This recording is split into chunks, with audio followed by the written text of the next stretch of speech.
여러분들께 나누어드린 유인물 도르트 신앙 고백서를 참조해 주시기를 부탁드리고요. 하나님의 말씀은 누가복음 8장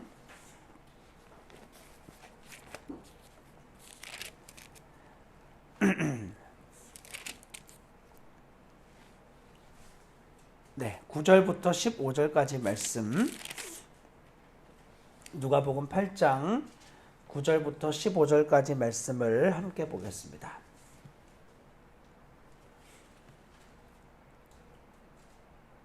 네, 말씀 찾으신 분들은 하나님 경외하는 마음으로 말씀을 한 목소리로 읽어보겠습니다. 시작. 제자들이 이 비유의 뜻을 물으니 이르시되 하나님 나라의 비밀을 아는 것이 너희에게 허락되었으나 다른 사람에게는 비유로 하나니 이는 그들로 보아도 보지 못하고 들어도 깨닫지 못하게 하려 함이라.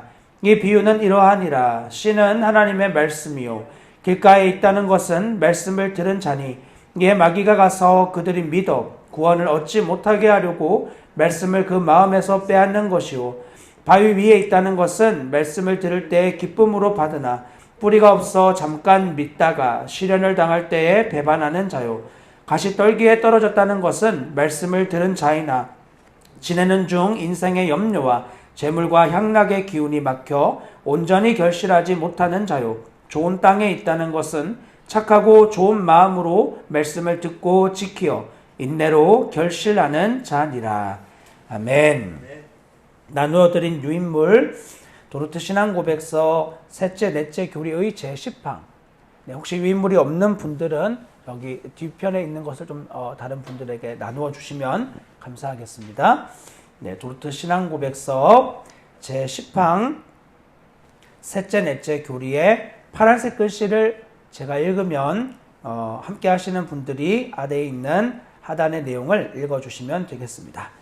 네, 제10항 부르심을 받은 어떤 이들이 나오는 이유 함께 읽습니다. 하지만 복음으로 부르심을 받은 사람들 중 어떤 사람들은 나와 회심하는데 이것의 원인을 사람에게 돌려서는 안 된다. 교만한 펠라기우스 이단이 주장하듯 사람이 자유의지를 적절히 사용해서 믿고 회심하기에 충분한 은혜를 동등하게 부여받은 사람들 가운데서 자신을 스스로 구별해내는 것이 아니다. 오히려 이 원인을 전적으로 하나님께 돌려드려야 한다. 하나님께서는 자기 백성을 그리스도 안에서 영원전에 선택하셔서 시간 안에서 효과적으로 그들을 부르시고 믿음과 회개를 부여하시며 흑암의 권세에서 건져내사 그의 사랑의 아들의 나라로 옮기셨다. 이는 그들을 어두운 데서 불러내어 그의 기이한 빛에 들어가게 하신 이의 아름다운 덕을 선포하게 하려 하십니다. 또한 이는 그들 자신을 자랑하게 함이 아니라 사도들이 여러 곳에서 증언한 바대로 주 안에서 자랑하게 하십니다. 아멘. 네, 우리 다시 한번 기도하고 하나님 말씀을 함께 나누도록 하겠습니다. 하나님 우리에게 유효하고 효과적인 부르심으로 우리를 택하시고 인도하시고 이끄셔서 이 자리까지 인도해 오신 주님의 은혜를 찬양합니다. 하나님 우리에게 결코 포기되어질 수 없는 주님의 사랑과 그 사랑이 이 현실 가운데에서 은혜로 부음받아 우리의 영혼이 건짐을 받고 치열한 믿음의 삶을 사는 것이 얼마나 우리를 복되게 하며 얼마나 유익하게 하는 것인지를 더 누리며 사는 하나님 백성 우리 모두가 될 수 있기를 간절히 기도합니다. 이 땅에서 내 정욕과 만족대로 내 육체와 마음이 원하는 대로 살았던 이전의 삶을 기억하며 결코 우리의 자손들이 그와 같은 인생을 사는 것이 행복하다고 느낄 수 없고 누릴 수 없는 것을 우리가 알진대 더욱 주님 안에서의 기쁨을 맛보고 경험하며 참된 인간다움을 누리는 하나님 백성들이 되게 도와주시옵소서. 주님께 나아온 이 걸음이 얼마나 복되고 감사한지를 더 깨닫게 하시고 그 감격 안에 우리의 삶의 모든 것들이 다시 한번 주님의 복음으로 재조정되어지고 다시 한번 주님 기뻐하시는 모습으로 더욱 믿음으로 나아가는 우리 모두의 삶이 되게 하여 주옵소서. 그렇게 우리를 인도하시고 이끄시고 우리 심령 안에 말씀하시는 주님을 기대하며 살아계신 우리 주 예수 그리스도의 이름으로 감사하며 기도합니다. 아멘. 아멘. 네, 오늘은 도르트 신조 제 셋째 넷째 교리의 10번째 항목 부르심을 받은 어떤 이들이 나오는 이유에 대해서 함께 살펴보려고 합니다. 우리는 지난 시간에 부르심을 받은 사람 중 어떤 이들이 나오지 않는 이유를 함께 살펴보았습니다. 그것은 우리가 말씀에 나온 표현처럼 씨 뿌리는 비유를 통해서 함께 살펴보았는데 그 씨 뿌리는 비유에는 4가지의 밭이 나왔었습니다. 첫 번째는 길가였고, 두 번째는 돌밭이었고, 세 번째는 가시떨기, 그리고 오늘 우리가 함께 살펴볼 4번째는 좋은 땅이라고 기록되어진 밭입니다. 이 4가지의 밭은 사람의 마음의 상태를 의미하는 것이라고 주님이 직접 해석하시기 때문에 또 다른 해석이 우리에게 필요하지 않습니다. 씨앗은 분명하게 주님이 던져지는 하나님의 말씀 복음이고, 그리고 그 복음이 밭이라고 하는 마음에 떨어지게 되는데 거기에 대해서 나타나는 반응이 우리가 함께 살펴봤던 이 세 가지의 마음밭을 가지고 있던 길가, 돌밭, 가시떨기의 마음의 밭을 가지고 있는 사람은 열매를 맺지 못한다 하고 말을 하는 거죠. 그러나 전에 말씀드렸던 바와 같이 저 밭은 따로 떨어져 있는 독립적인 공간이 아니라 하나의 큰 밭 안에서 이루어지는 일이라고 말씀을 드렸습니다. 큰 밭에 이 밭을 갈아가지고 그래서 고른 땅으로 만든 뒤에 농부는 씨앗을 뿌리며 다닙니다. 그러다 보면 이 큰 밭의 가장자리는 이미 사람들이 많이 밟아 다닌 길가이거나 혹은 밭이 너무 커서 이 밭이 너무 크면 중간중간에 고랑을 파고 그리고 길을 내어놓거든요. 거긴 계속 밟고 다니는 곳이, 그건 씨를 뿌리지 않아요. 근데 씨앗을 던졌는데 거기 떨어진 거죠. 이미 밟아서 딱딱해져 버린 그곳에 씨앗이 떨어져 버린 겁니다. 그리고 농부가 아무리 밭을 잘 갈아도 때로는 흙에 자신이 가른 쟁기의 깊이만큼 들어가기 그 이후에 있는 이 돌들 때문에 올바르게 밭을 다 못 갈 수 있는 거죠. 혹은 밑에 큰 암석 같은 것들이 존재하면 그것은 아무리 자기 힘으로 해도 불가능한 일인 것입니다. 거기에 씨앗이 떨어졌고 씨앗은 뿌리를 내리려 했지만 돌이 있어서 뿌리를 내리지 못하는 모습을 보여줍니다. 그리고 마지막으로 그 구석구석에 있는 가시덤불 같은 곳에 혹은 이미 다 갈았는데 뿌리가 완전히 갈리지 않아서 잡초들처럼 그런 것들은 물을 주지 않아도 어떻게 그렇게 잘 자라는지 그렇게 자라난 것들이 기운을 막아버리는 이런 일들을 하는 마음의 상태를 우린 지난 시간에 함께 살펴보았습니다.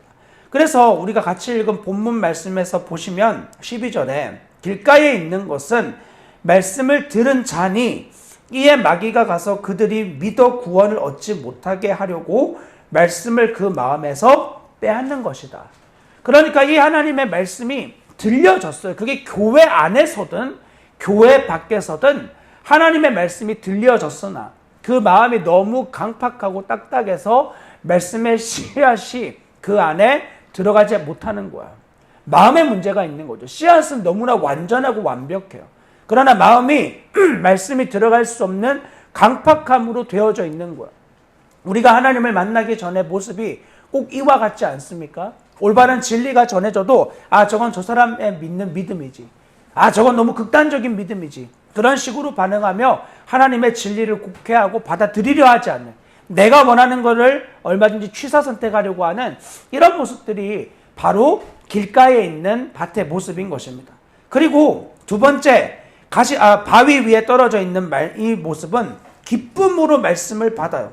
굉장히 충격적인 이야기예요. 말씀을 듣는데 그냥 너무 아멘이라고, 너무 내가 그렇게 원하던 말씀이라고 기쁘게 받았어요. 그런데 문제는 뿌리가 없어요. 그래서 시련을 당할 때 배반해버려요. 어려움이 딱 생기면 그렇게 기쁘고 감사하고 충분한 말씀이 시련이 생기자마자 곧바로 뿌리가 없으니까 사그라들어 버리는 거예요. 이러한 신앙인들이 얼마나 많이 있습니까? 그리고 또 가시떨기는 말씀을 들은 자이지만 지내는 중에 인생의 염려, 재물의 향락, 기운, 그러니까 어려움과 쾌락, 이 두 가지가 같이 막 밀려오는 거예요. 시련이 단순하게 어려움만 있는 것이 아니라 재물의 향락, 즉 재물을 통해서 돈을 가지고 이 땅에서 즐겁고 재밌게 살아보려는 그러한 감정이 자기를 가로막아서 온전하게 결실이 되어지지 못하는 이러한 일들이 말씀을 들은 자들 가운데에서 생긴다는 거예요. 말씀을 안 들은 세상 사람들의 이야기가 아니라 굉장히 주의해야 될 말씀이에요. 왜냐하면 우리 모두는 늘 하나님의 말씀을 듣습니다. 그리고 우리는 당연히 내가 절대로 사울이 아닐 거라고 생각하고 나는 절대 돌짝밭이나 가시밭이 아닐 거라고 확신해요. 난 다윗일 거고 나는 하나님 기뻐하는 당신의 자녀일 거고 그래서 절대로 이와 같은 존재가 아닐 것이다.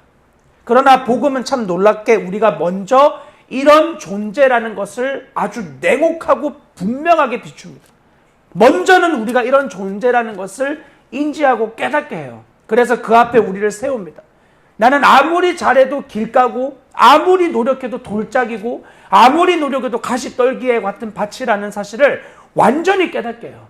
그래서 나로서는 도저히 이 하나님의 말씀의 열매를 맺을 수 없는 자라는 처절한 결론 앞에 우리를 세우게 하십니다. 그것이 복음이 우리 앞에 먼저 행하는 일이에요. 절대 먼저 복음의 위로가 쏟아지지 않습니다. 그것이 위로되기 위해서 생명으로 예수님을 붙잡는 건 우리의 생명을 걸 만한 문제 앞에 나의 모든 것들이 파산나 버려야 비로소 예수님 생명 다해 붙잡게 되는 거예요. 자, 그래서 우리는 본성적으로 씨앗을 받아들일 수 없는 죄인된 이 인간의 모습을 이와 같은 밭의 비유로 주님이 들어 설명해 보여주시는 거예요. 그런데 놀랍게도 복음을 받아들이고 영접하는 사람들이 있다고 오늘 우리가 읽은 이 교리문답서에서는 이야기를 해요. 그렇게 다 안 받아들이는 사람들이 천지인데 그 중에서 복음을 받아들이는 사람이 있어요. 하나님을 받아들이는 사람. 어떤 사람들이죠? 우리가 읽었던 본문 말고 마태복음 13장 23절은 이렇게 말해요. 같이 고백해 봅시다. 시작. 좋은 땅에 뿌려졌다는 것은 말씀을 듣고 깨닫는 자는 결실하여 어떤 것은 100배, 어떤 것은 60배, 어떤 것은 30배가 되느니라 하시더라. 아멘. 좋은 땅이에요. 좋은 땅에 씨앗이 뿌려지면 열매를 맺어요. 농사하는 분들한테 한번 물어본 적이 있는데 심고 몇 배 정도 되면 진짜 농작물 잘 됐다. 농사 완전 정말 잘 됐다고 이렇게 고백하냐고. 한 20배 정도 되면 최고래요. 자기가 심은 거에 20배 정도 결실을 맺으면 자기가 할 수 있는 최고의 결실이 이 이상은 절대 할 수 없다고. 이 20배인데 성경에는 기본이 30배고 60배고 100배예요. 하나님 우리에게 이런 인간적인 수준의 열매 맺음을 벌써부터 요구하시는 게 아닌 거예요. 우리가 노력해봐야 최고 잘하면 20배인데 하나님이 요구하시는 열매의 특징은 우리로서 만들 수 없는 30배부터 60배, 100배 결코 우리의 힘으로 맺을 수 없는 것을 풍성하게 만들어 내시는 결과를 낸다고 이야기를 합니다. 그건 좋은 땅에 뿌려지는 거죠. 자, 그러면 복음을 만난 우리는 다 좋은 땅을 가지고 있는 자들이죠. 그죠? 자, 그런데 우리가 읽은 이 교리문답서에서는 이렇게 이야기해요. 하지만 복음으로 부르심을 받은 사람 중 어떤 사람들은 나와 회심하는데 이것의 원인을 사람에게 돌려서는 안 된다. 교만한 펠라기우스 이단이 주장하듯 사람이 자유의지를 적절히 사용해서 믿고 회심했기에 충분한 은혜를 동등하게 부여받은 사람들 가운데서 자신을 스스로 구별해내는 것이 아니다. 그러니까 모든 사람들이 각자 믿음 안에 있고 우리는 특별하게 하나님을 더 믿는 믿음을 써서 좋은 밭이 되어졌다라는 식의 말을 하지 말라는 거야.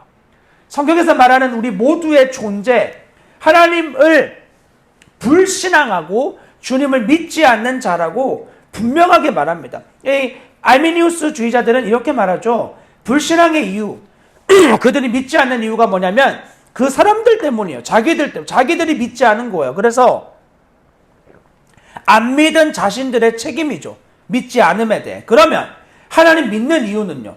자기가 자유의지를 적극적으로 드렸기 때문에 그렇게 한 거야. 의지를 드렸기 때문에. 의지의 문제인 거죠. 너무 맞는 말 아닙니까? 왜 믿음으로 못 살죠? 의지의 문제 아닙니까? 의지를 들이면 할 수 있는 거잖아요. 왜 아침에 일찍 못 일어나죠? 의지의 문제. 의지를 들여라. 그러면 할 수 있다. 다 그런 걸로 모든 세상이 돌아가요. 교회는 우리가 피곤하고 힘들면 가지 말까 이런 생각 들지만 직장은 가야 되잖아요. 뭐의 문제죠? 의지의 문제. 세상은 다 그렇게 말해요. 의지가 박약해서 그렇다. 의지가 강해지면 반드시 되어진다. 의지가 약하냐? 그럼 더 어려운데 더 힘든데 가봐라. 의지를 쓸 수밖에 없는 곳에 가봐라. 이렇게 세상은 우리가 이해할 수 있고 그럴싸하게 이야기합니다. 그러나 문제는 성경이 그렇게 이야기하지 않는 데에 있어요. 성경은 우리의 의지의 문제라고 말하지 않아요. 성경은 우리가 복음을 만난 게 우리가 의지를 들여가지고 하나님 앞에 적극적으로 나아간 그 믿음 때문에 너희가 구원받은 거라고 말하지 않아요. 우리는 뭐라고 이야기하죠? 불신앙의 이유는 우리의 책임이에요. 우리가 믿지 않은 거예요. 우리가 믿고 싶지 않았고 우리는 그렇게 하나님 앞에 나의 삶 전부를 드리고 싶어 하지 않는 죄인들이에요. 나의 것을 절대 하나님께 내어주지 않아요. 내 배우자한테도 내어주고 싶지 않은 자인데 하나님께 나의 전부를 건다? 이건 우리가 절대로 하고 싶지 않은 일이고 그런 딜을 하나님께 하고 싶어 하지 않아요. 우리 본성 자체가. 우리는 빛을 싫어하고 미워합니다. 그렇기 때문에 하나님의 복음을 듣고 싶어 하지 않아요. 그런데 하나님을 믿는 이유는 뭐죠? 자기 의지 때문인가요? 아니에요. 우리 믿음의 선조들은 하나님의 은혜 때문에 우리가 하나님을 믿게 되었다고 말해요. 은혜. 은혜는 뭐죠? 그런 것을 받을 자격이 없는 자에게 하나님이 베풀어 주시는 거예요. 그냥 그분의 뜻에 의해서. 성경은 이것을 하나님의 기뻐하심으로 인해서 한 일이라고 합니다. 하나님이 기쁜 거예요. 하나님이 우리에게 은혜를 베푸시는 게 그분의 기쁨이 되는 거야. 죄 짓고 주님께 돌아왔어요. 또 죄 짓고 주님께 돌아와요. 주님이 계속 용서하는데 또 죄 짓고 주님께 돌아와요. 그 일에 대해서 주님이 70번씩 7번이라도 내가 490번이라도 너의 동일한 죄에 대해서 끝까지 용서해 준다. 그러면 491번째는 어떻게 되는 거죠? 이제 지옥인가요? 시험해 보세요. 계속 죄 짓고 491번까지 죄 짓고 회개해 보세요. 지옥 가는지. 저는 장담하고 말씀드리지만 천국에 간다고 확신해요.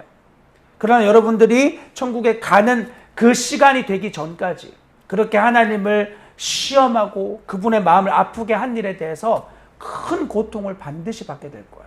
여러분들의 인생을 허비한 일에 대해서 우리가 다 그렇지 않나요? 주님의 복음 앞에 섰을 때 이전의 시간에 대한 안타까움이 다 있지 않나요? 왜 아이들에게 미친 듯이 말씀을 가르치죠? 우리의 이런 인생의 비참함을 답습하지 않기 위한 이유가 거기 안에 들어가 있어요. 왜 그렇게 복음 앞에 치열하게 사십니까? 여러분의 후대, 여러분의 육적인 자녀가 아니더라도 우리 모두는 믿음의 앞선 세대가 이제 되었어요. 이제 믿음의 앞선 세대가 되었어요. 여러분의 후대 애들의 복음을 살아내는 자로 여러분들은 보이는 자들이 되었어요. 여러분을 보고 여러분의 자녀들과 후대 사람들이 예수를 저렇게 믿는 거구나. 말로 하는 교육은 별로 도움 안 돼요. 내 삶을 보고 그들이 보는 거예요. 그러니까 내가 믿음으로 말로 아무리 해도 믿음으로 살아내지 않으면 자녀들은 그 모습에 절대로 도전을 받지 않아요. 그 가르침을 보면 이중적이다. 가짜다. 내가 크면 절대 예수 안 믿을 거다. 이런 식으로 자녀들은 반드시 반응이 나타나게 되어 있어요. 그래서 치열하게 여러분 모두가 다 저를 포함해서 믿음으로 담대한 걸음을 걷고 있잖아. 왜 이렇게 하는 거죠? 하나의 이유밖에 없습니다. 주님이 나를 죄에서 건져내어 주신 은혜 때문에. 만약 이거 아니었다면 지금 이 시간에 우린 뭐 하고 있을까요? 이 금요일에 세상이 불금이라고 부르는 이 시간에 저는 목회자니까, 저는 옛날부터 목사였으니까 당연히 이 시간에 교회 사역하고 있었겠죠. 그러나 교회 사역을 하면서 제 마음은 모두 다 콩밭에 가 있는 거예요. 제가 예전에 방송실에서 오랫동안 교회 사역할 때 방송실에 있어 봤는데 진짜 예배드리기 어려운 데가 방송실이라는 걸 그때 알았어요. 방송실에 들어가 있으니까 거기 아예 딱 독립된 공간이잖아요. 다 독립된 곳이잖아요. 긴장은 되게 많이 하는데 긴장이 엄청 빨리 예를 들면 설교 시간에 더 이상 긴장할 필요가 없어요. 목사님 그냥 말씀 전하니까 설교 시간에 그 안에서 떠들고 잡담하고 이야기하고 그리고 이제 목사님이 기도합시다. 그러면 이제 또 자리 정리하면서 다음 거 이제 방송 세팅 다 준비하는 거야. 마음이 다 예배에 쏟아져 있지 않아. 그러니까 형식적으로는 목사인데, 전도사인데 전혀 하나님 앞에 예배하지 않는 거야.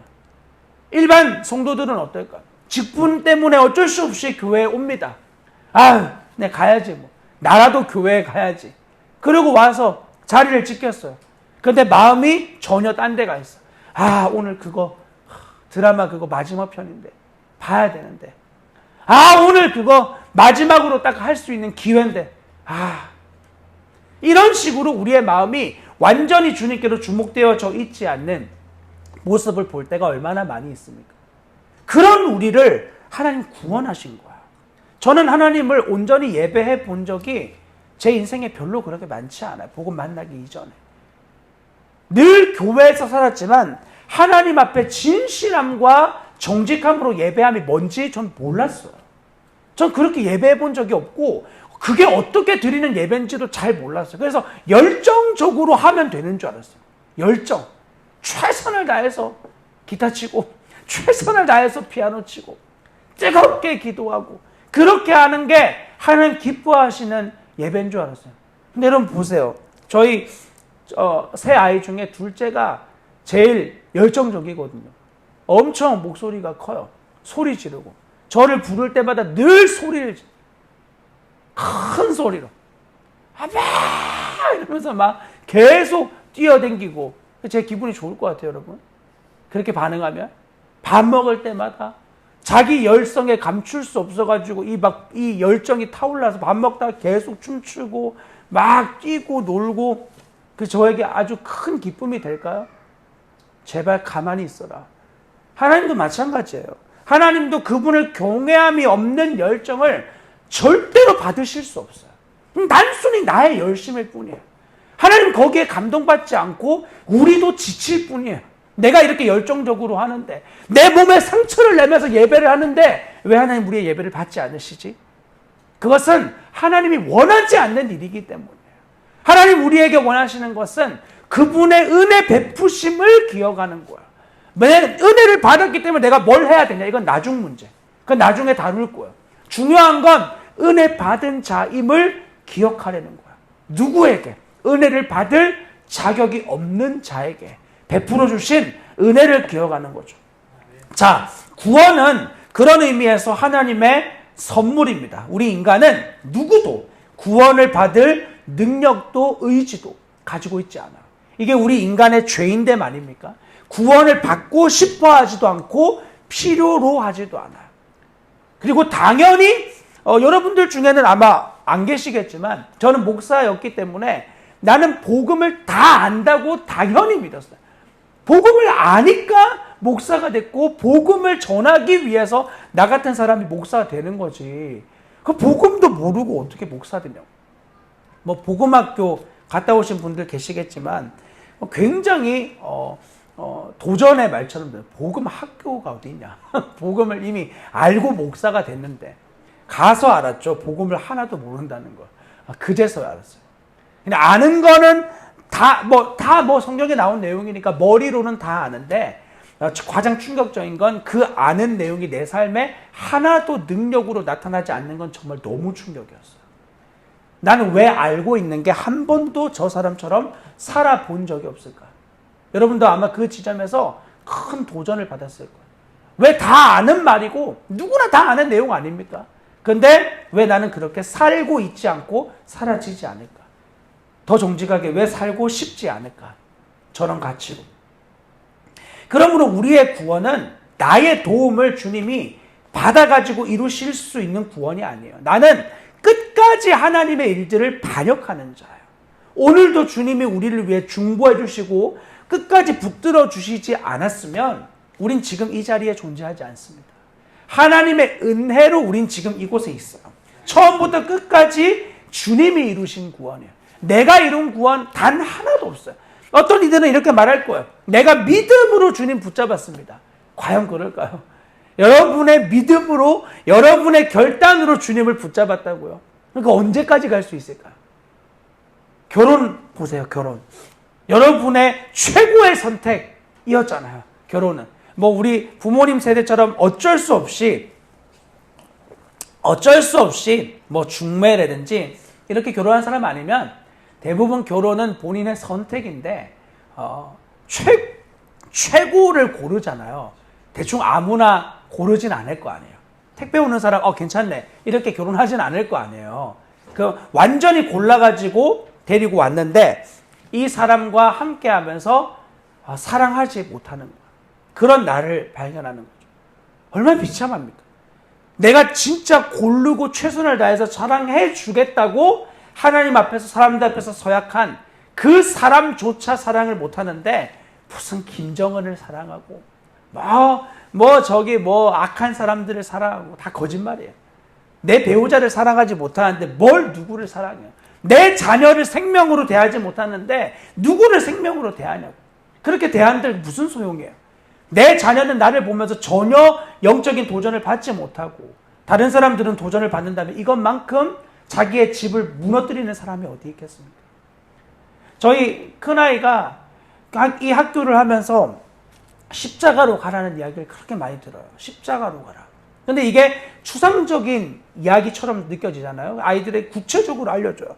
얘들아 십자가로 가는 게 뭔 줄 아니? 십자가로 가는 건 자기를 부인하는 거야. 네가 제일 싫어하는 일을 하는 거야. 네가 싫어하는 게 뭐니? 그럼 아이들이 말해요. 저는 형아가 싫어요. 그래. 그럼 형아를 사랑하는 거야. 저는 동생을 때리고 싶어요. 그래. 네가 때리고 싶은 너를 부인하고 동생을 사랑하는 거야. 할 수 있겠니? 못하겠는데요. 그래 너는 할 수 없어. 그래서 네 안에 계신 예수님이 해야 돼. 너는 못해. 너의 의지는 불가능해. 그래서 기도해야 된단다. 그렇게 알려줍니다. 아이들은 정말 마음밭이 우리랑 달라요. 강팍해진 게 별로 없어요. 그래서 그렇게 말하면 그대로 받아들여요. 그리고 기도해요. 예수님, 형아를 사랑할 수 있게 힘주세요. 동생을 미워하지 않게 도와주세요. 그렇게 주님 앞에 정직하게 기도해요. 막 가식적으로 우리처럼 미사여구를 막 넣어가지고 아주 뱀 구렁이 넘어가듯이 이렇게 아무 문제가 없었던 것처럼 그러나 내 마음에는 조금 이렇게 고백을 하는 이런 식으로 눈치를 보지 않아. 아주 정직하게 분명하게 기도해요. 그런데 이 아이가 이제 집에 와서 저랑 이제 아빠로서 만나잖아요. 제가 학교에서는 다니엘 선생님이라고 부르지만 집에서는 아빠잖아. 그래서 이제 같이 이렇게 살면 아빠와 아들로서 이렇게 삶이 이제 부딪히는 거죠. 하지 말라는 짓을 자꾸 해요. 하지 말래니까. 그거 하지 말라고 아빠가 말했잖아. 그만해. 이렇게 막 하면서 아이를 윽박지르고 혼내고 이렇게 하는데 이제 이게 점점 도가 지나치는 일들이 하지 말랬는데 또 했다가 결국은 사고를 치는 일이 아주 자주 벌어져요. 이제 우리 형제들은 얘가 나를 무시하는구나. 얘가 아빠 말을 무시하네? 이렇게 딱 생각하고 분노하기 시작해요. 한 번 말했는데 말 안 들어? 이러고는 이제 막 아주 무섭고 엄하게 대합니다. 그래서 막 이런 일들이 종종 벌어지죠. 그러면 아이가 그렇게 혼나면서도 이건 좀 아니잖아. 너무 아빠가 화내는 거야. 너무 화내서 아이가 아주 조심스럽게 말해요. 아빠, 십자가로 가세요. 아빠도 십자가로 가세요. 이렇게 이야기를 딱 선언하는 거예요. 아이는 배운 그대로 고백을 한 거죠. 그럼 저는 뭐라고 하죠? 그래, 하유야, 너무 아멘이다. 아빠도 지금 너무 화를 많이 냈구나. 십자가로 가자. 아빠가 너무 잘못했어. 너에게 그렇게 하면 안 돼. 이렇게 말하면 얼마나 좋겠어요. 십자가는 무슨 십자가! 너 때문에 지금 이렇게 된 건데. 이러면서 아이가 십자가로 가라고 말했는데 완전히 십자가를 아이가 뒤집어 쓰는 거야. 이런 일을 한 두 번, 세 번 겪고 나서 저희 아이가요, 저에게 십자가로 가라는 말을 진짜 두려운 마음으로 해요. 아빠 십자가로 가세요. 아빠 십자가로 가야 되는데. 이러면서 주저해요. 이게 저희 집에서 일어나는 일이에요, 여러분. 저희 집에서. 여러분들의 가정은 어떠세요? 여러분들의 가정에서는 서로 그 십자가의 자리에 혹은 여러분이 먼저 이러한 믿음으로 달려가시나요? 지체를 십자가 앞에 세워주도록 권면하고 사랑하고 그리고 그를 그 앞으로 이끄는 통로로 여러분 계속 서 있고 있나요? 보통 싸움이 아닌 거야. 이런 저의 모습을 볼 때만 해도 나는 진짜 하나님의 구원에 아무런 도움 안 되는 존재구나 하는 걸 뼈저리게 느낍니다. 저는 그래요. 여러분들은 어떠세요? 이 한 주간의 5일 동안의 삶을 보면서 어떻게 주님이 여러분을 구원하실 만한 그런 자격들을 좀 많이 보셨나요? 몇 가지 여쭤볼까요? 얼만큼 묵상하셨죠? 여러분, 얼만큼 묵상하셨나요? 하루 24시간, 8시간 잔다고 치고 많이 재워드렸어요. 나머지 16시간 동안 얼만큼 묵상하셨어요? 바빠서 못했다고요? 그러면 그 여러분의 핸드폰을 저에게 주세요. 여러분의 하루의 생활이 거기 다 적혀 있잖아요. 바쁜데 이건 하고, 바쁜데 이거는 보고, 바쁜데 이거는 검색 다 해보고, 성경에 대해서는, 하나님 말씀에 대해서는 왜 못하는 거죠? 기도는 어떻습니까? 기도는 우리의 호흡이다. 영혼의 호흡이다. 다 알아요, 답은. 그런데 얼만큼 호흡하셨냐고. 얼만큼 숨 쉬고 사셨죠? 얼마나 우리의 신앙의 태도가 하나님 앞에 부끄러운 모습이 많은지 우리가 너무 잘 알잖아요.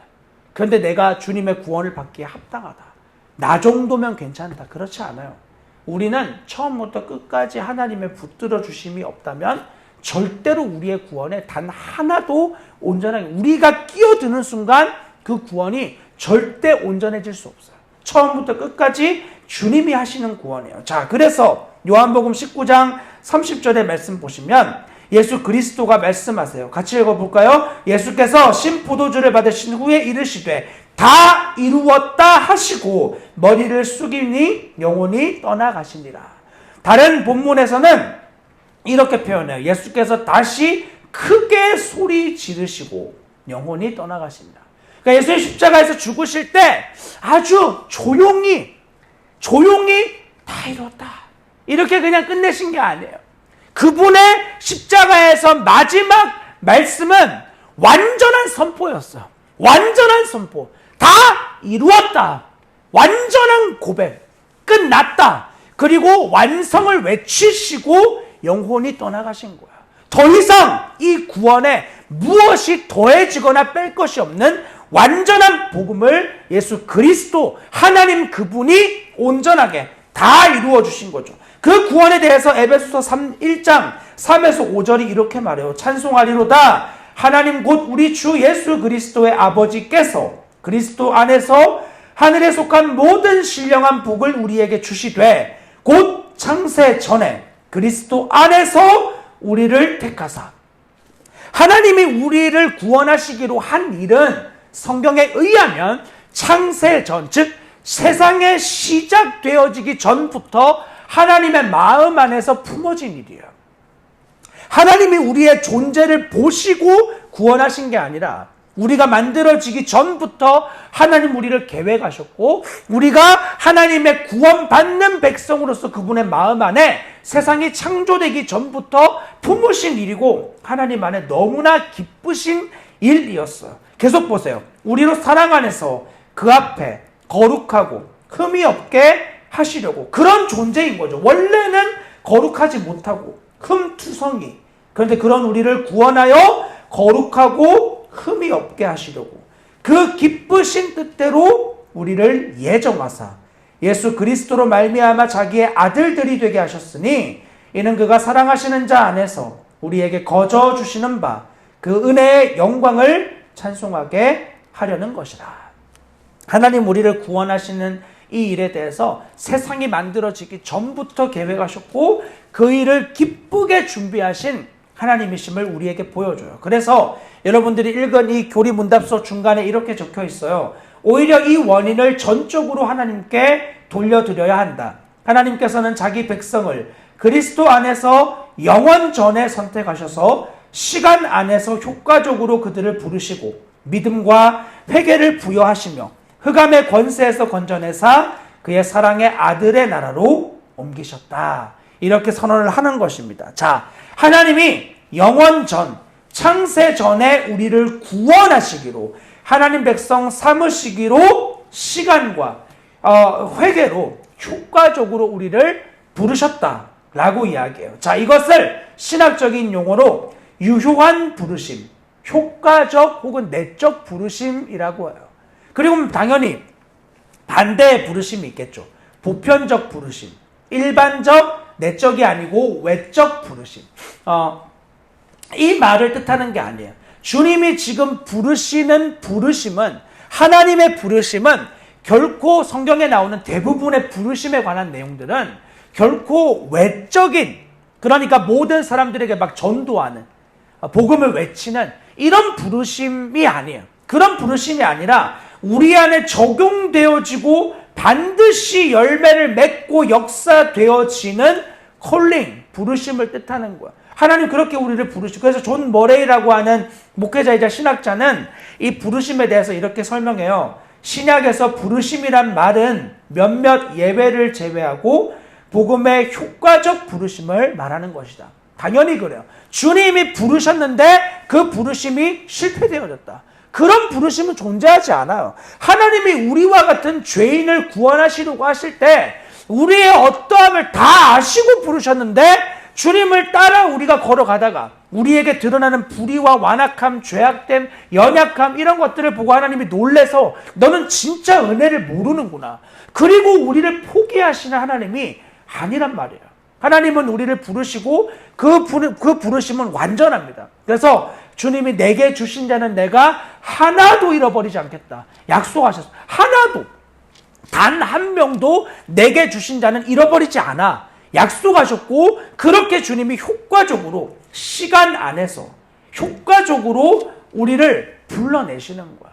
다 이루신 구원을 우리의 역사, 우리의 인생 안에 주님이 개입하셔서 우리를 무릎 꿇게 하시고 믿음과 회개를 부어주셔서 우리를 흑암의 권세에서 건져내는 그런 놀라운 회복을 일으켜주시는 거죠. 자, 그래서 베드로후서 1장 10절의 말씀 보시면 이렇게 선언해요. 형제들아, 더욱 힘써 너희 부르심과 택하심을 굳게 하라. 너희가 이것을 행한즉 언제든지 실족하지 아니하리라. 우리에게 도전하는데 부르심과 택하심을 굳게 하려는 거예요. 이것은 외적인 부르심을 뜻하는 말이 아닙니다. 외적인 부르심, 즉 내가 지나가다가 누가 나에게 전도를 했어요. 전도의 메시지가 들려왔어요. 그건 내 안에 굳게 할 수 있는 일이 아니에요. 여기서 말하는 건 우리가 주님으로부터 건짐 받았다는 사실. 우리의 느낌이나 체험이나 감정이 아니라 하나님이 우리에게 선언하신, 내가 너희를 택하였다, 내가 너희를 내 백성 삼았다, 내 자녀 삼았다 라고 하는 이 하나님의 말씀, 부르심을 우리 안에 굳건하게 하라는 의미예요. 자, 그래서 이 내적인 부르심은 더욱 우리를 교만하게 하지 않고 하나님의 은혜를 높입니다. 왜냐하면 우리의 한 주간의 삶만 돌아봐도 우리가 얼마나 하나님을 반역하고 주님을 사랑하지 않고 내 유격적인 것을 더 챙기는 존재인지 많이 드러나잖아요. 더 걱정, 근심, 염려, 수많이 하나님을 믿지 못하는 모습이 내 안에 많이 나오는데, 그럴 때마다 그런 나를 먼저 사랑해 주신 하나님의 은혜가 너무 놀라운 거예요. 우리가 아직 죄인 되었을 때. 이 말씀 정말 충격적이지 않습니까? 어떻게 뭔가 좀 잘해보려는 개선의 모양이 있을 때가 아니라, 하나님 뜨겁게 찬양하고 경배하고 높이고 무릎을 꿇었을 때가 아니라 너 내 앞에서 완전히 반역하고 있을 때, 그때가 우리가 아직 죄인 되었을 때거든요. 그리스도께서 우리를 위하여 죽으심으로 하나님이 우리에 대한 자기 사랑을 확증하셨다. 도장을 찍어버리셨다는 거예요. 내 거. 죄를 막 지으면서 하나님을 반역하는 존재에게 가서 얜 내 거. 이렇게 도장을 찍었다고. 이게 가능한 일일 것 같으세요? 자녀들이 하지 말라는 짓 계속 하는데 걔한테 가가지고 야, 내가 사랑한다. 이렇게 이게 가능할 것 같으세요, 여러분? 우리의 어줍지 않은 인간의 사랑으로도 말 안 듣는 자녀를 끌어안고 사랑해. 이게 안 돼요. 징계가 먼저 간다고. 이리 와. 이게 우리가 익숙하고 편하지, 말 안 듣는 그 아이에게 가서 끌어안고 사랑한다. 사랑한다. 이렇게 고백이 우리 본성으로 안 된다고. 그렇다면 거룩하신 하나님이 우리에게 그렇게 하는 건 더 안 되는 일이어야 되잖아요. 그분은 완전하신 거룩인데 그 거룩하신 분이 죄에 완전히 물들어 있는 우리에게 와서 얘는 내 거야, 우리를 품에 안아버리시는 이 일이 어떻게 가능하냐고. 불가능한 일이에요. 너무 말이 안 되는, 논리적으로 말이 안 되는 일이에요. 제일 여러분들 어디 시장에 가도 물건 살 때 제일 좋은 거 고르잖아요. 제일 괜찮아 보이는 거. 근데 내가 좋은 거 얻고 싶으니까 내 돈 내고 내가 좋은 거를 얻겠다는데 이게 무슨 죄 아니거든요. 우리 안에 그런 마음이 있어요. 우리의 믿음의 선조들 중 감리교인들은 그러지 않았어요. 저희 영국의 감리교인들이 복음 만나고, 그리고 웨슬리 목사님이 그들 가르쳐, 시장 가면 제일 안 좋은 물건 사라. 저는 충격이었어요. 제일 안 좋은 거 사라. 예수의 이름으로 그렇게 살아. 그게 복음을 만난 사람들의 삶이었고, 그러고 그러한 모습이 영국의 사회에 너무 큰 파장을 일으키는 거예요. 저 사람들 뭐야? 왜 저렇게 사는 거야? 당연히 미쳤다 그러고 당연히 어리석다 그러죠. 내 돈 내고 내가 좋은 거 산다는데 그게 우리 본성 아닙니까? 아니라는 거야. 예수의 본성, 그분의 생명은 그거 아니라는 거야. 그분이 십자가로 가셨듯 우리에게 십자가로. 그러니까 우리 초기 기독교, 한국의 초기 기독교인들이 그런 삶을 대단하게 살았어요. 남들이 안 가는 길 가고 남들이 안 하는 거 하고 다 미쳤고 어리석다 그러고 왜 그런 식으로 하냐 그러죠.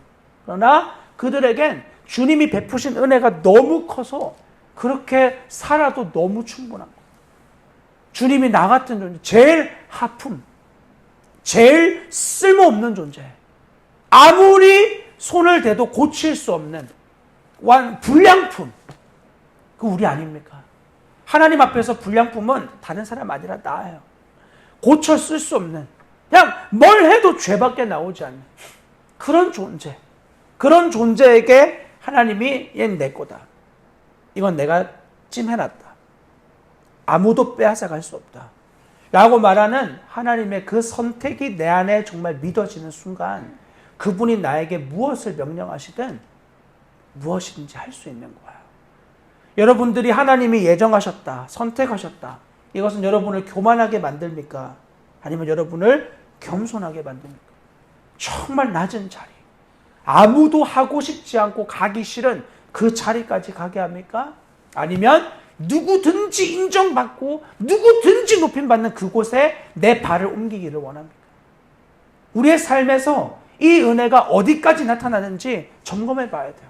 그리고 바라기는 우리의 삶의 정말 모든 부분에 가장 하품 같은, 가장 능력과 실력과 자격이 없는, 아무도 거들떠 보지 않는 그곳에 나의 발걸음이 걸어갈 수 있는 우리 모두가 정말 되길 원해요. 이것이 주님 사랑하는 자들의 믿음의 반응이라고 확신해요.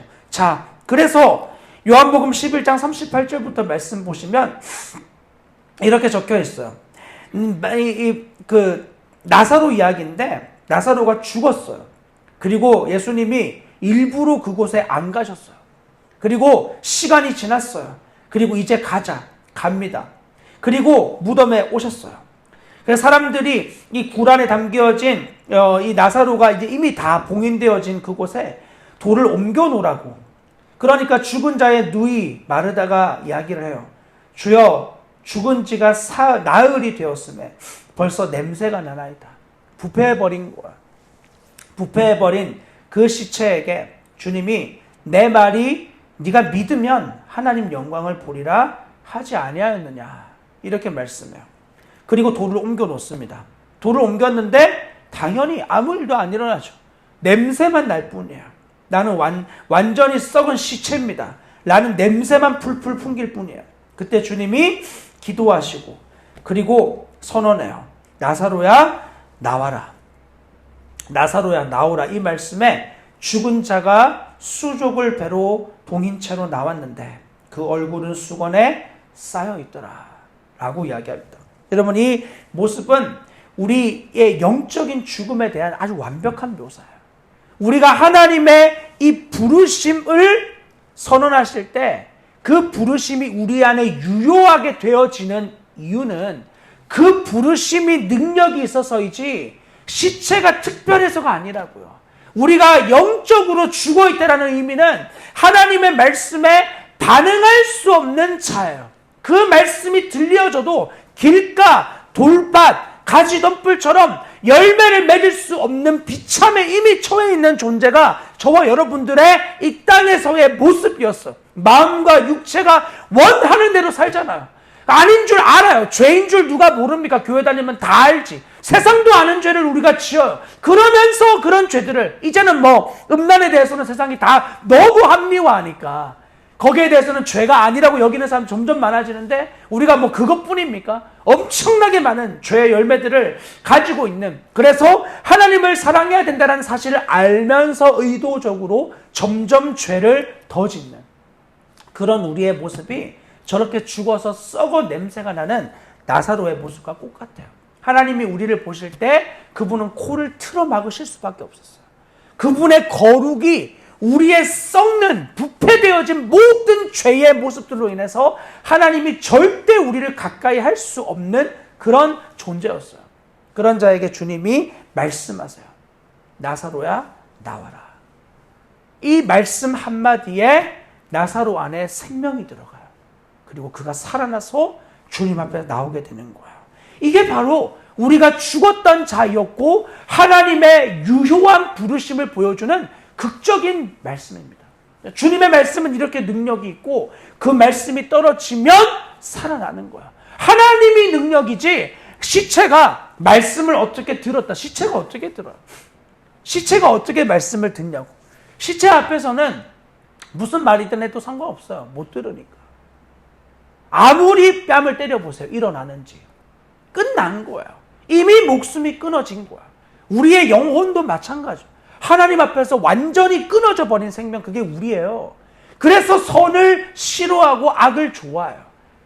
무슨 미사여구를 다 쓰지만 그냥 죄를 좋아하는 존재예요. 우리는 죄를 사랑한다고.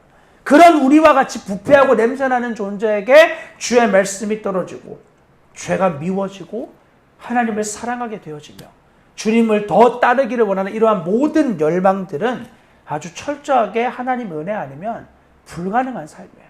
이 하나님이 우리의 나사로와 같은 우리 존재 안에 이루신 일인 거죠. 자, 그리고 사도행전 8장에 보시면 우리가 잘 아는 사울이 등장하죠. 사울이 누구죠?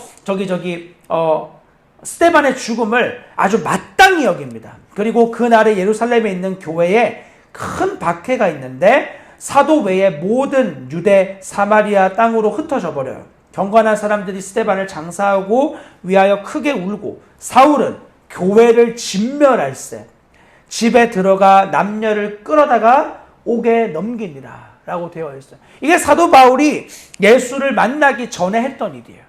종교 경찰 같은 자예요. 예수 믿는 자들 다 잡아 죽이는. 그리고 그 일이 자기가 믿는 하나님께 기쁨이 된다고 믿었어요. 그래서 아주 열심히 예수 믿는 자들을 죽였어요. 이 모습은 우리가 나사로와 같이 소극적으로 선을 위하여 아무것도 할 수 없는 시체인 것뿐 아니라 아주 적극적으로 하나님을 대항하는, 죄에 대하여 열심으로 끊임없이 하나님을 반역하는 존재의 모습을 보여주는 또 다른 좋은 예예요. 바울과 나사로는 하나님 만나기 전 우리 인간의 모습을 극명하게 보여줍니다. 하나님을 싫어하고 하나님 기뻐하는 것을 행할 수도 없고, 그리고 하나님을 향하여 나아가지도 않는, 그리고 열심은 있는데 하나님이 기뻐하지 않는 자기 열심, 하나님이 너무 원하시지 않는 것들로 가득 차 있는 존재. 이게 바로 우리 인간의 죄로 오염되어진 인간의 모습이에요. 자, 회심은 철저히 하나님의 주권적인 은혜로 되어지는 일입니다. 이렇게 죽었던 존재, 죽어있는 자, 하나님을 향해 반역하는 자가 회개한다. 그게 자기의 의지로 된다고요. 죄를 사랑하는 자가 자기 의지로 회개가 된다고요. 그것은 죄책감을 떨어뜨리기 위한 하나의 방편일 뿐 하나님 사랑하는 진정한 회심은 아니에요. 회심은 주권이 바뀌어버리는 거야. 주권이 바뀌었다라는 게 어떤 의미인가? 사나 죽으나 주님을 위해 사는 거야. 그러니까 난 너무 내가 원하는 죄를 짓고 싶어. 내가 하고 싶은 말 다 하고 싶고 내가 하고 싶은 행동 다 하고 싶어. 여전히 그런 내가 막 꿈틀꿈틀거려요. 근데 그때 주님이 내 안에 진짜 예수님이 주인 되는 거야. 그만해라. 아침에 이제 저희가 소풍 가려고 학교에서 준비를 하고 있는데 저희 큰아이가 이렇게 가습기처럼 쓰려고 놔둔 뭐죠? 저기 탄이 있는데 이제 그 탄을 가루로 되어 있거든요. 거기 이제 아이가 본 거예요. 그리고는 여기 책상에다가 제가 제 사무실 책상에 놔뒀는데 아빠 이거 뭐예요? 그리고는 거기다 손을 쑥 넣어가지고 조물조물 만지는 거예요. 온 손이 하유 안 돼! 그랬는데 이미 뭐 손이 다 시커멓게 물이 든 거죠. 제 책상에 아이들이 오는 걸 제가 진짜 경계하거든요. 여기에는 너네가 만질 것도 아무것도 없고 만져서도 안 되는 것들이야. 그러니까 제발 아빠 책상에 오지 마. 이렇게 아주 많이 이야기하는데 아이들은 그럴수록 더 궁금하고 해보고 싶고 그렇잖아요. 근데 애들이 만지면 다 망가지고 그러니까 절대 안 된다 그러는데 그게 하필 제 책상 위에 있었는데 거기 손을 이렇게 넣어가지고 막 물 떨어지고 그리고 이제 아이는 혼이 나고 씻으러 가. 그리고 이제 여기 갔는데 너무 화가 나는 거야. 얘가 지금 나이가 7살인데 이 땅에서 7년이나 살았는데 그러면 아빠가 싫어하는 거에 대해서 이제 좀 알고 안 해야 되는 거 아닌가? 그리고는 씻고 있는 아이에게 하유야, 너 아빠 하지 말라 그랬지. 뭐 하기 전에 좀 물어보라 그랬지. 너 나이가 몇 살이야? 그러면서 이제 막 이렇게 쏟아 부으려고 하는데 주님이 제 마음 안에 야, 이제 그만해라. 마음을 주셨어요. 그만해라. 말 쏟아 부으려다가 멈췄어요. 하유야, 다시는 그렇게 하지 마라. 그리고는 자리로 돌아왔어요. 이게 제 의지로 되는 일이라고요? 절대 그렇다고 인정할 수가 없어요. 속이 시원해질 때까지 말해도 시원해지지 않는데 제 의지가 그것을 멈추게 한다고요? 불가능합니다. 콩깍지가 씌었을 때는 할 수 있겠죠. 그러나 벗겨지는 순간 우리가 어디까지 내뱉을 수 있는 존재인지 너무 잘 알잖아요. 우리의 의지가 얼마나 악으로 반응하는지 이미 잘 알잖아요. 선을 위해선 다른 사람을 칭찬하는 거에 대해서는 우리가 얼마나 박약하고 까는 일에 대해서는 얼마나 충만한지 이미 다 알잖아요. 배우자의 장점을 이야기해 보세요. 3개만 적어 보세요. 별로 적을 게 없어요. 그러나 단점에 대해서 익명으로 적으라 그러면 뭐 한 A4 10장씩 이렇게 적을 수 있는 능력이 우리에게 충만하지 않습니까? 그만큼 선을 위해서는 의지가 안 되는 우리에게 회개가 의지적으로 된다고요. 그렇지 않습니다. 회개는 하나님의 은혜로 되어지는 일이에요. 은혜로.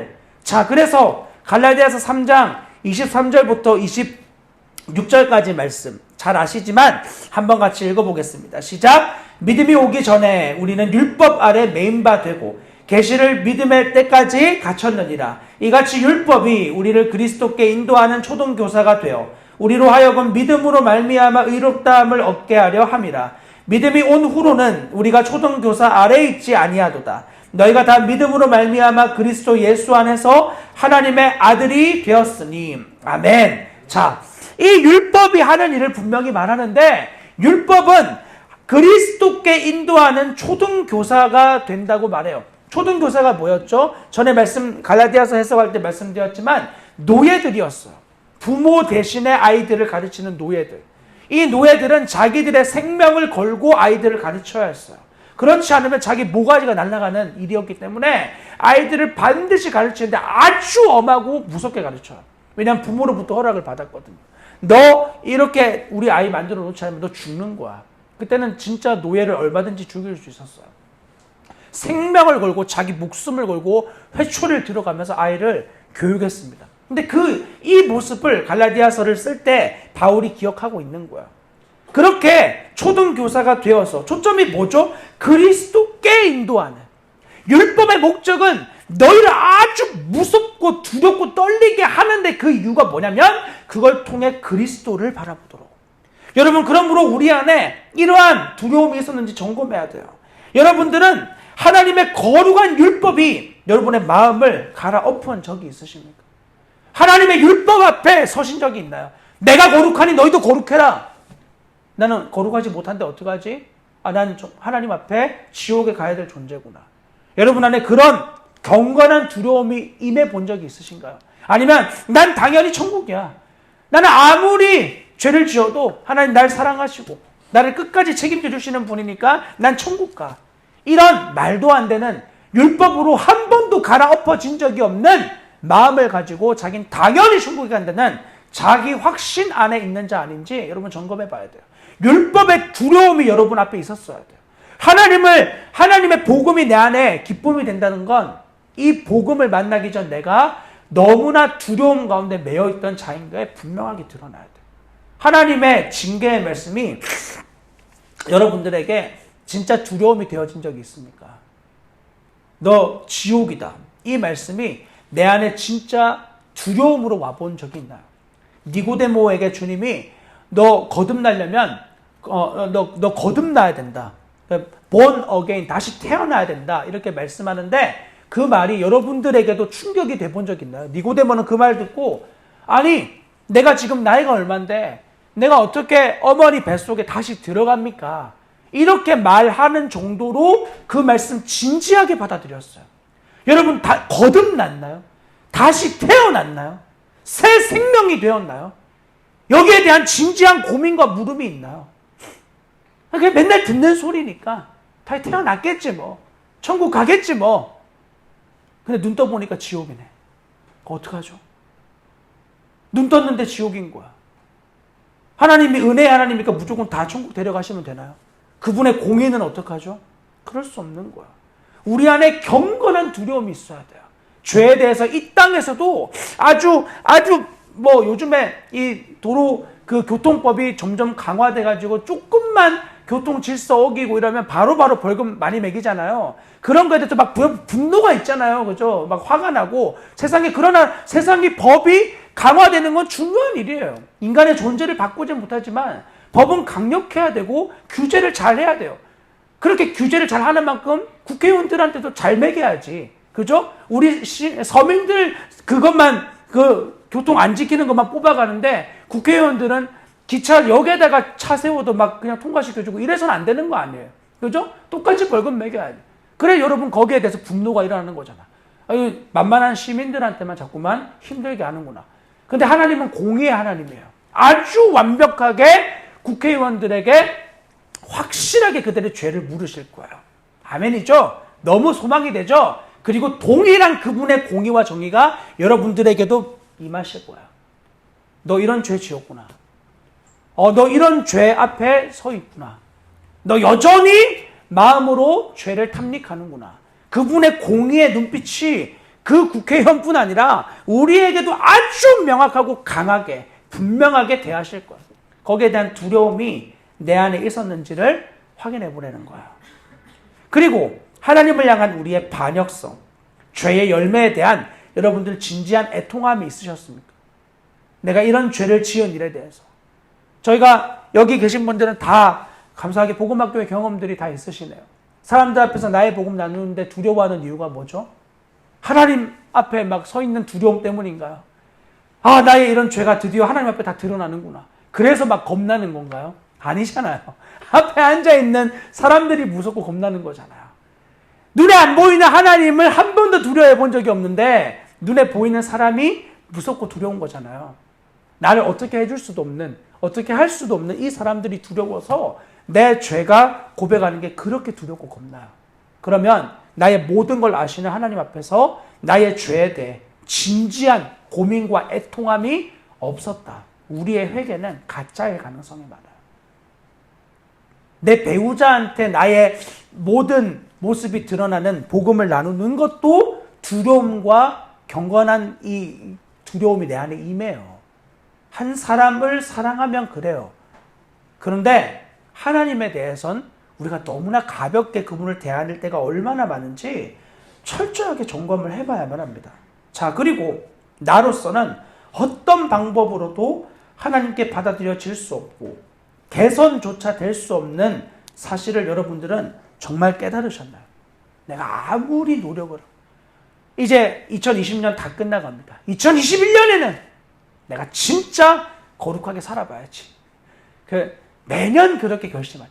매년 다이어트 결심하고 매년 성경 읽도 결심하고 이미 안 되는 게 여러분 안에 동의가 아직도 안 되어졌다면 아직도 여러분들에게 소망을 품고 있다면 굉장히 어리석은 사람이에요. 못합니다. 나이가 들수록 점점 더 안 될 거예요. 연예인들 보고 그런 사람들에게 소망을 품지 마세요. 연예인들 중에 자기 아이 자기가 기른 사람 누가 있습니까? 다 다른 사람 다 봐주지.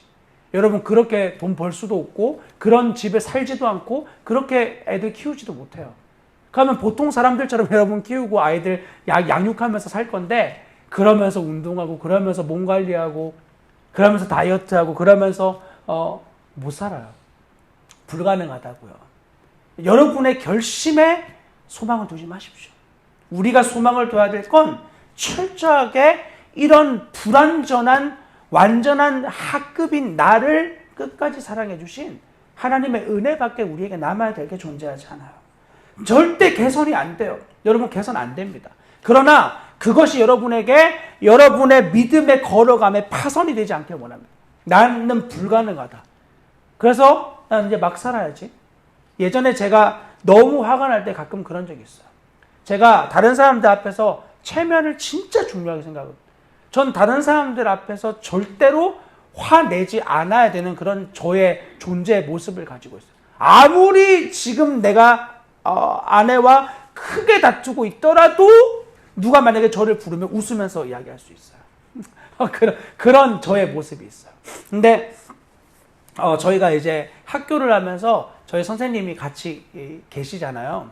매일 아침부터 오후까지 만나니까 정말 도저히 나의 모습이 숨겨지지가 않는 거야. 뭐 계속 울고락불고락 하는 저의 모습을 이제 우리 선생님이 가까이서 자주 이제 보시는 거죠. 저희 아내 다음으로 저를 많이 보시는 분 아닙니까? 그래가지고 저를 많이 보면서 정말 많이 안타까워 하셨어요.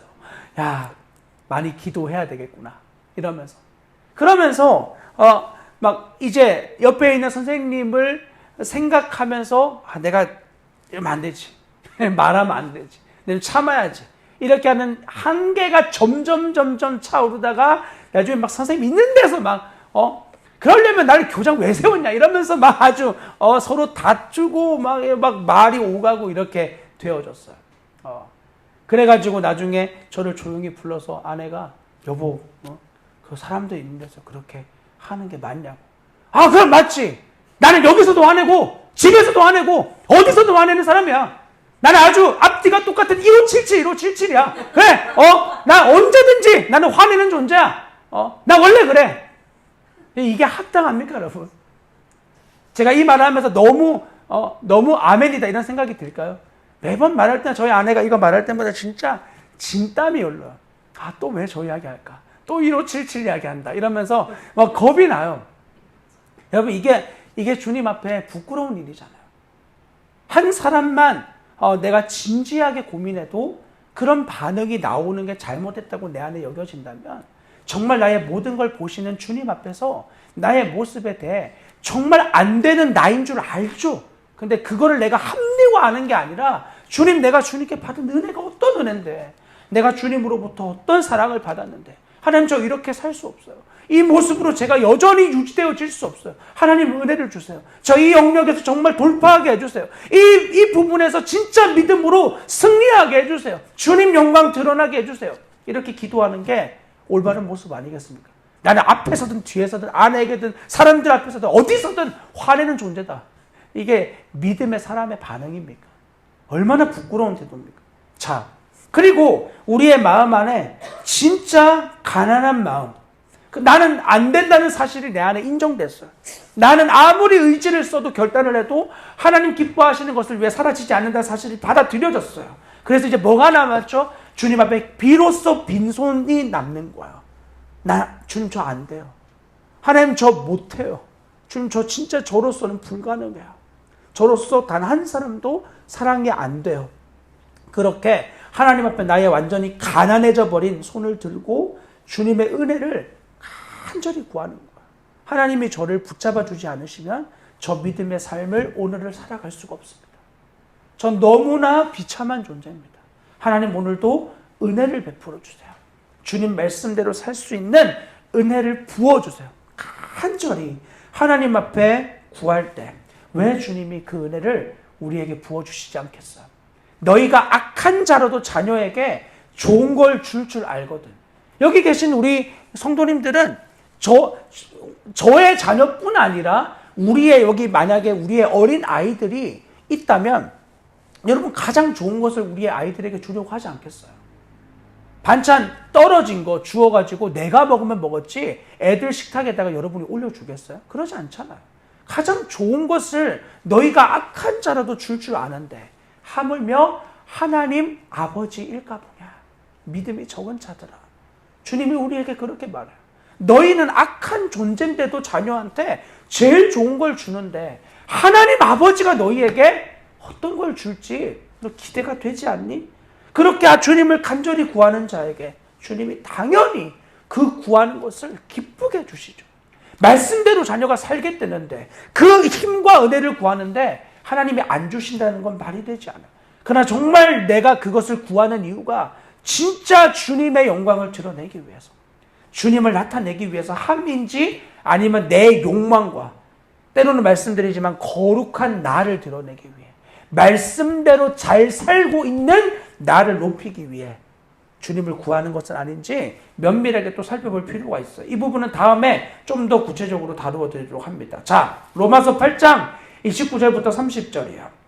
같이 읽어봅시다. 시작. 하나님이 미리 하신 자들을 또한 그 아들의 형상을 본받게 하기 위하여 미리 정하셨으니 이는 그로 많은 형제 중에서 맏아들이 되게 하려 하심이니라. 또 미리 정하신 그들을 또한 부르시고 부르신 그들을 또한 의롭다 하시고 의롭다 하신 그들을 또한 영화롭게 하셨느니라. 아멘. 여기 적혀있는 말씀이 지금까지 했던 내용의 총체예요.